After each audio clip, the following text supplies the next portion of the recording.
This is the brief on troubleshooting PaperCut Print Deploy. When printers vanish, there's a three-step checklist to get things running. Think of it like checking plumbing before tearing out the sink. We got to rule out network and credential basics before reinstalling software. First, verify network connections and system updates.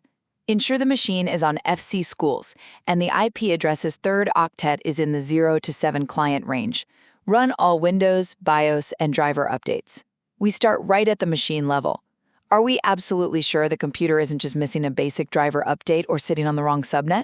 Second, verify the user profile in RapidID at me.forsythk12.org.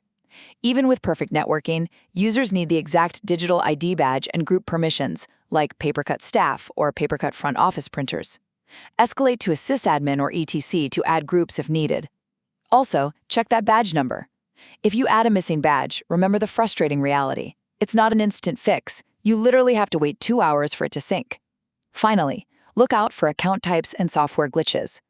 Only standard accounts can use PaperCut. Elevated accounts are like VIP passes that actually lock you out of the standard tier club. First-timers must authenticate with a username and password. Getting that "well, this is awkward" error? Simply restart the machine. If all else fails, reinstall the PaperCut Print Deploy file from Tech Tools. Fix PaperCut by verifying the FC school's network, IP, confirming RapidID credentials, and ensuring you are using a standard account before going nuclear with a reinstall from Tech Tools. Time to clear those queues.